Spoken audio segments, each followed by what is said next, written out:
I welcome everyone. Today in this class we shall see about .NET framework, that is Microsoft .NET framework. So far we discussed about many different programming languages such as C, C++, Java, including C#. Now we are going to see about .NET framework. Actually throughout this paper we will study only about C#. Then why we need to study about .NET? How it relates to C#? What is actually this .NET framework? Is this a programming language? No, not like that. It is a platform to develop the softwares. This platform was developed by Microsoft Corporation.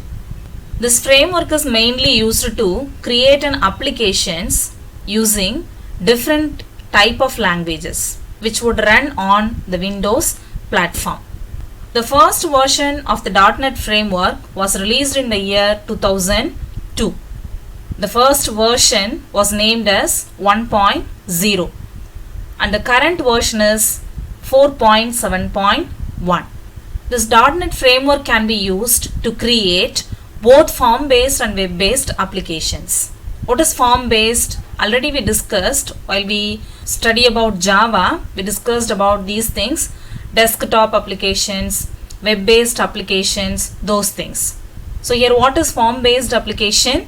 It is simply an applications which can be executed on user side without web. Next one, web-based applications. Web-based applications, in the name itself we could understand that the applications which can be executed on web. So using .NET framework we can create both form-based and web-based applications. And also we can develop web services. The services which are provided on the web can also be developed using the .NET framework. And this framework also supports various programming languages such as Visual Basic, C++, and C#, so on.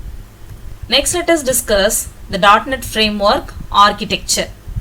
Now we know that what is .NET framework, isn't it? It is simply a platform which is going to be used to create an application and to execute an application. What is the special thing of this platform? An application from different languages can be executed on this platform. So here let us see the architecture of .NET framework.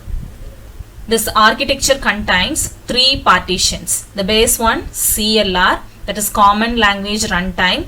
The middle one, library, that is Framework Class Library. And the top one, language. So that is WinForms, ASP.NET, ADO.NET. Likewise, there are different languages. So the languages are divided as a separate part, and library is divided as a separate part, and CLR is divided as a separate part. So totally, the .NET framework architecture is having three partitions. So all the three partitions are called .NET components. So here this .NET framework architecture is having three components named as CLR, library, and language. So let us discuss one by one in brief. The first one, Common Language Runtime, where we can find the Common Language Infrastructure or CLI. What is this Common Language Infrastructure? Actually, the CLR code uses a common type system that is based on a common language infrastructure. CLI is a specification developed by Microsoft that describes the executable code and runtime environment. Simply we can say that it allows us to use various high-level programming languages on various machines without rewriting the source code. How we said in Java, there is JVM, that is Java Virtual Machine. What is the use of Java Virtual Machine in Java language? Actually, once a program is developed and compiled in Java language, it will be converted as object code, right? That object code can be executed on any kind of platforms, that is any kind of operating systems. For that object code should be converted to the respective platform. That work is done by the JVM in Java language. As like here in C#, the CLI is a platform on which the .NET programs are executed. The CLI has some features. Let us see the features one by one. The first one, exception handling. We know what are exceptions, right? The errors which are occurred during the execution are called exceptions. In case if any errors occurred like that during the execution, those errors can be handled by this CLI. For example, if an application tries to open a file, but that file does not exist, in that case, it will cause an error. If a error occurred like that, that can be handled by this CLI. This is the first feature of CLI. Second feature is garbage collection. This is also we studied already in Java. Garbage are nothing but simply the unwanted resources or memory spaces are called garbage. If any memory spaces or resources are like that, that can be collected and removed from that. That is the work of garbage collector. So here in CLI, the garbage collector is going to collect the unwanted resources and memory spaces, and it will remove that also. For example, we can say a file handles which is no longer required. There is a file in open, but it is no longer required. Then this file can be automatically removed by the garbage collector. This is second feature of CLI. Next feature is working with various programming languages.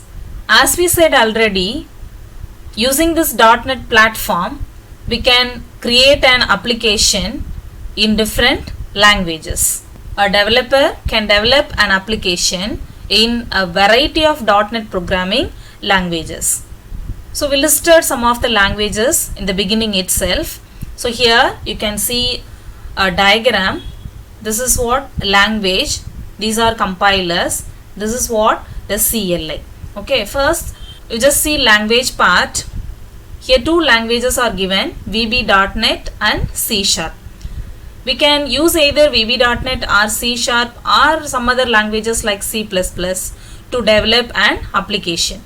If you use VB.NET to develop an application, then it should be compiled using VB.NET compiler, compiling and developing application. So after the compilation, the VB.NET software can be executed on .NET platform.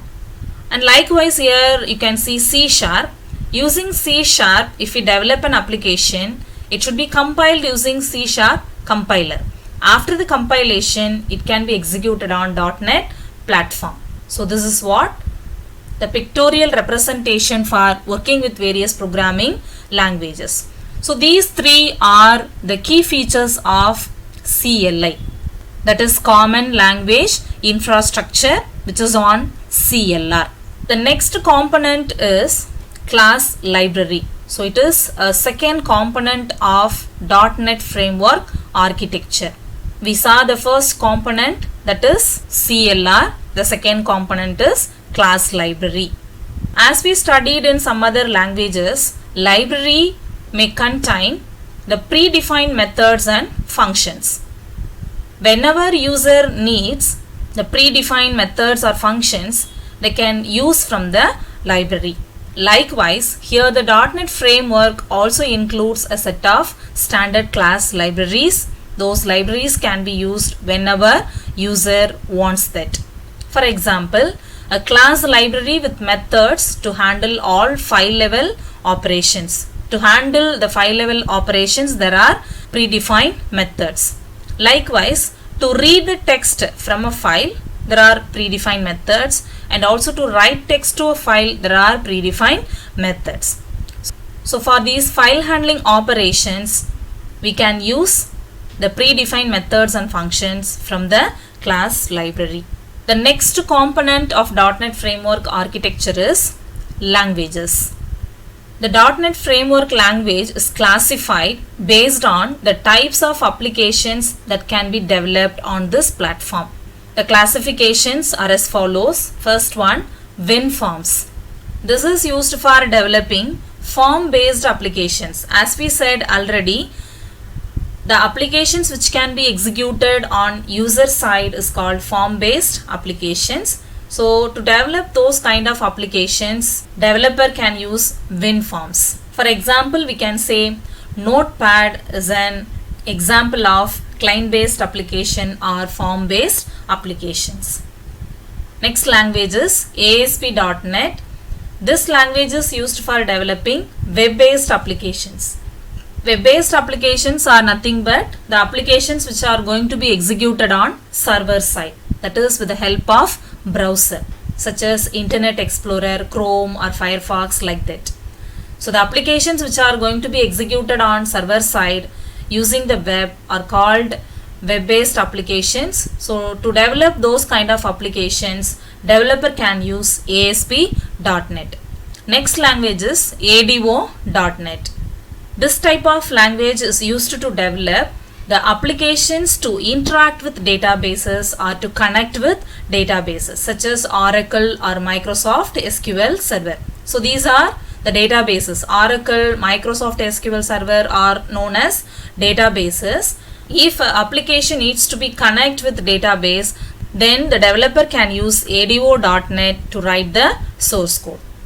So these three are the languages of .NET Framework architecture. That is, the languages are classified based on the types of applications can be developed on .NET Framework. The languages are WinForm, ASP.NET and ADO.NET. So this is what the .NET Framework architecture. .NET Framework is nothing but it is a platform to develop the softwares. We can use different .NET languages to develop the software using this framework. The framework contains three components. The components are CLR, library and language. We will meet in next class. Thank you.